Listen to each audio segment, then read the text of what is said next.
Guys, what's going on? It is Ash here coming at you today in Clash Royale. Today's going to be a great video, guys. A 20-win CRL challenge is approaching us this month in March, and I want to try to start providing you guys with decks that I think will be very good and safe in that challenge. And today we're going to be highlighting two that I think you guys, whether it's for the 20-win challenge or whether it's just for ladder trophy pushing, I think these decks are incredibly safe, they're new, and they're really strong right now. So definitely stay tuned to this video. We're going to be featuring Lucas, who's a really good player from Penguins Esport, and these are the two decks, guys. We'll be watching them in the final two matches of a grand challenge and live on ladder at top ladder. So this is one of the decks, and you'll notice it has Zappies. What? I thought Zappies were dead. Well, no, they actually do have a place in Fireball bait decks, in Big Spell bait decks. There's 4 cards in this deck that your opponent could use their Fireball or their Poison on, and you can see them here. And then on top of that, we have our 2 spells, we have our bats, of course, and our bandit as our kind of pseudo win condition. So today I'm going to give you all the advice straight from Lucas, who gave me a bunch of pro tips to relay to you guys to have success. There's a few fundamentals that you need to understand to really have success and take your gameplay to the next level when playing a deck like this. The other version, in case you don't have your Magic Archer unlocked or leveled up, is with the Flying Machine, and we also have the Goblin Gang in this version. So we'll be playing a few matches with both of the decks in today's video. Let's go ahead and jump into the first grand challenge match. And guys, while we take a look at his profile, while we wait for him to search here and check out his profile, incredible profile, Lucas.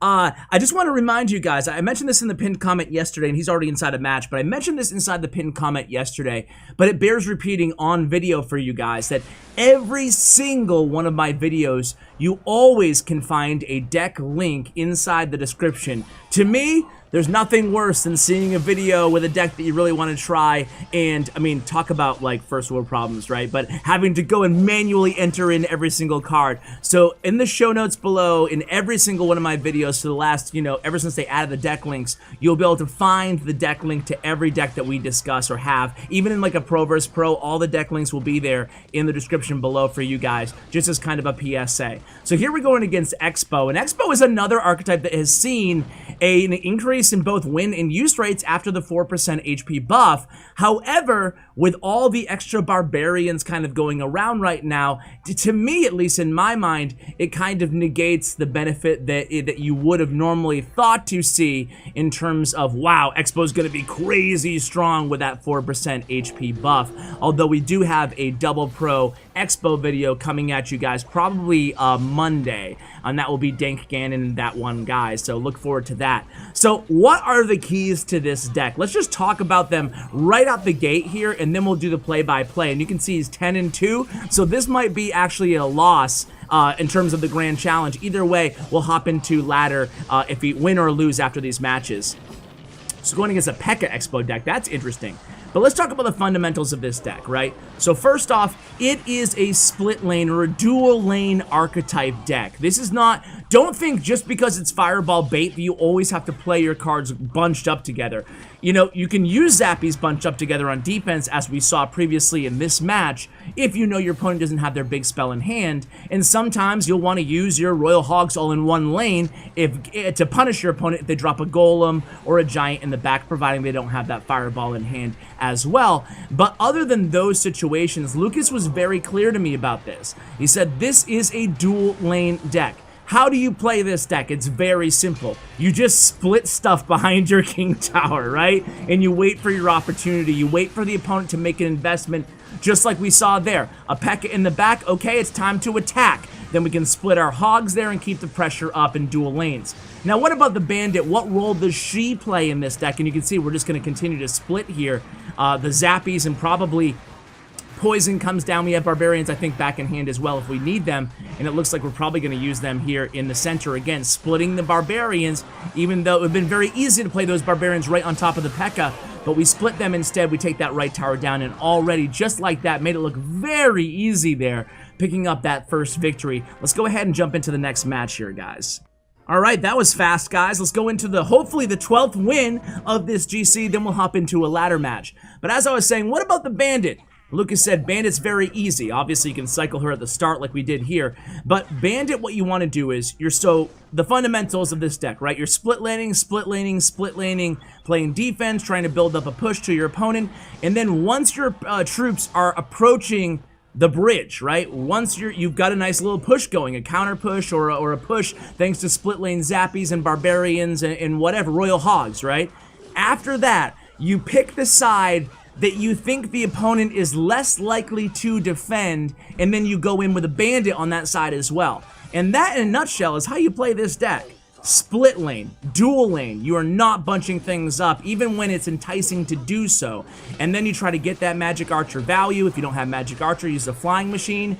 Another mechanism of baiting out your opponent's big spells, and after that, it should be relatively easy. It's a relatively low skill cap deck. If you're looking for a high skill cap deck, check out the Pompeo Balloon deck that we shared a few days ago, or check out the Surgical Goblin Bomb Tower Miner Cycle deck that we shared yesterday. This definitely on the lower end of skill level, which really appeals to yours truly, if I'm gonna be honest with you guys. So here we go. It's gonna be poisoned down against the Flying Machine, and we've pretty much given you guys the basics on how to have success with this deck and how to avoid the pitfalls that normal players who see this deck maybe just in TV Royale or on Stats Royale or whatever, that they might pick up the deck and just be like, okay, I get this. I just clump everything together. No, that's definitely not the case. So again, here we're split laning. We're going to respond to that baby dragon and then split laning again with the Royal Hogs, and now we have a nice little push going. Now the opponent grouped up all of their Barbarians there. That's going to allow us to get plenty of damage in the left lane. One Zappy plus one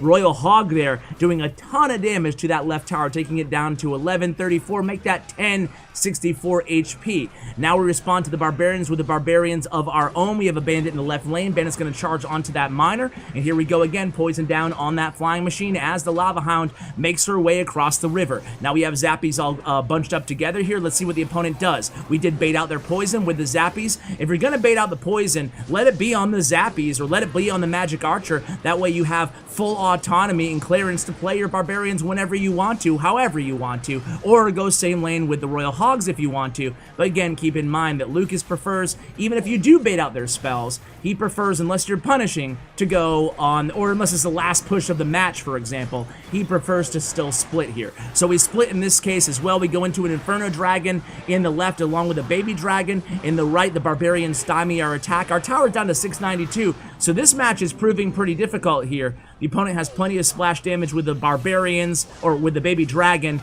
a good response in the Barbarians. He has minor poison as well, and the Baby Dragon. So here we go. It's going to be Royal Hogs in the left. We're in sudden death overtime. 200, 184, 75, 40. Oh my god, the Royal Hogs finish off the left tower, and we eat our cake and then we belch it out there. GG's Lucas, man, that was literally a last second finish, guys. Let's go ahead and jump into a ladder match with the other deck. Alright guys, so we're inside a match here. Again, top 300 ladder, very early in the season, but nonetheless should be some good matches here. And this is on the battle deck below. Again, just noting the differences between this deck. You only have 3 big spell bait cards in this iteration, this version of the dual lane archetype. Of course, with the Goblin Gang there instead of the Zappies as well. So a little bit different, but the same fundamentals, the same principles that we talked about over the first 2 replays. You're going to be most of the time just splitting and being reactive, and we're going against Saul here, who's playing a Sparky deck. Oh boy, this is going to be interesting here. So we're going against Sparky, who's definitely meta, the legendary lady Sparky. But oh no, this is going to be a hit, I think. It is. That's one Sparky hit, and thankfully it was just one there. We just didn't have enough answers in hand to respond to that Sparky. We will get a little bit of chip damage with the Flying Machine in the left lane, but we actually get the right lane down a little bit lower at 3206. Meanwhile, our tower is down to 2062 HP, about 75 seconds into this match. So let's see what we do here. Reloading. Elixir's pretty even here, and it's going to be the Giants. This could be a good time for Royal Hogs. Let's see if he uses them in the right lane. This would be a good example of when you can play the Royal Hogs in the same lane, but instead he decides to just go ahead with the Barbarians. It is early in the match after all, but I'm not sure what spells this deck has, if any. maybe arrows. Obviously, he has zap, but we'll see what else anyway.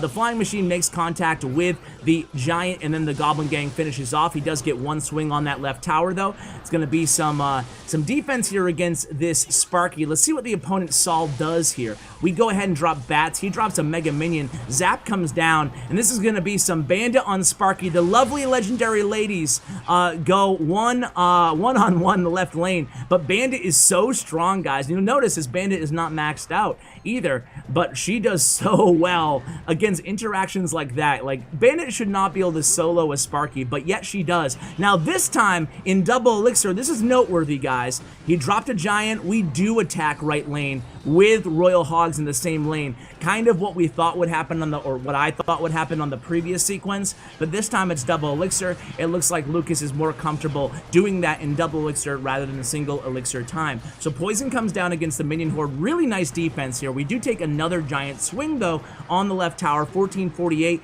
and then we go same lane. Now we know he doesn't have a big spell. All he has is zap and arrows. So we have one pig still alive. The bat's helping him out there, taking the tower all the way down to 464. Now we have an aggressive giant at the bridge. We respond with a flying machine and the goblin gang. We have that poison back in cycle. Poison comes down on the minion horde, but giant's gonna get to the tower again here. Meanwhile, we have a bandit there to charge against that Sparky, try to keep the flying machine alive, and he does a good job of doing so. So here it comes, Barbarians down. It's noteworthy that we face Barbarians, what, 2 out of these 3 matches so far, guys? Barbarians are definitely meta, no doubt about it. Now we have the luxury, again, seeing as he doesn't have a big spell, we can go same lane with our Barbarians in the left and then the Royal Hogs in the right. That's going to be GG. Of course, with the timer on Sparky, she's not even going to get a hit off against those Royal Hogs. Another victory for Lucas. Let's go ahead and play one more ladder match, guys, and see what deck we go against. All right, guys, let's do this. Let's do this against this guy from China.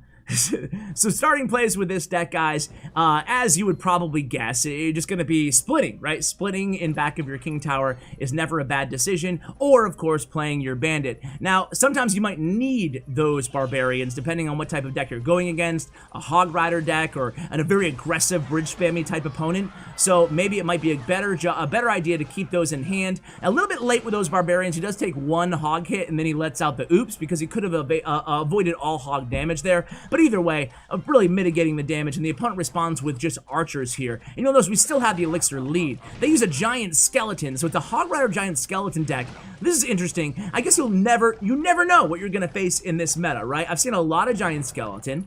I've seen a lot of clone. Like, what is going on here? And now Zappies deck I'm sharing here on the channel. It's crazy, but this giant skeleton could be trouble. Ooh, the bandit at the very last second to halt the progression of that giant skeleton, preventing him from getting a giant bomb off on our right tower, but it is down to 2779 HP, so an early damage lead for the opponent here as we approach the halfway mark inside this contest. So Royal Hogs in the left lane, same lane. Again, we haven't seen a big spell out of this opponent either. Probably maybe a NATO or something is our last card, something to synergize with the giant skeleton, or maybe a defensive. No, it's a goblin barrel is the last card from the opponent. A beautifully timed snowball there. So this is an annoying deck. A minor giant skeleton hog rider bait deck, I guess, with the goblin barrel. Very, very interesting from the opponent. Obviously, they're having a lot of success with it to be this high on ladder with it. Granted, it is early season. We split barbarians again, always splitting those barbarians, unless,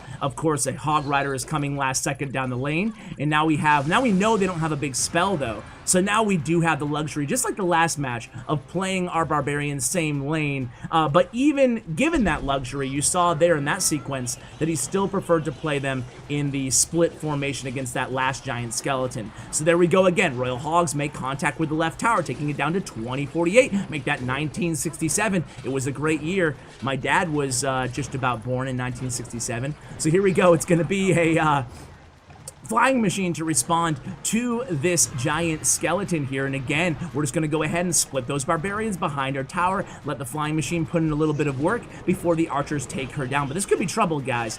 Or did I say her? Is flying machine a female? No, it's a dude who's riding in that, kind of like the Pixar movie Up, right? I pictured that dude driving the flying machine. Is that weird? Anyway, here we go, guys. I don't think he's going to be able to stop this push. He has Zap in hands, that's about it. Giant Skeleton's not gonna be able to stop this swarm. And then the poison comes down. Check out the Bandit's gonna get a charge off, she does! And that's it, tower down, Lucas wins again. Undefeated video, that's what I'm talking about. Guys, these decks are really fun and really easy to pick up and have immediate success with. Guys, a reminder again, the deck links will be in the show notes below for you guys every single video. Thank you so much for watching, and a shout out to Lucas. Check out his Twitter information, his social media, and his player stats and profile. Thanks to statsroyale.com. All of that info will be in the show notes below. Thank you for watching, and a huge shout out to my YouTube partner, Bren Chong. Check out his information as well, guys. Thanks, and as always, take care, guys.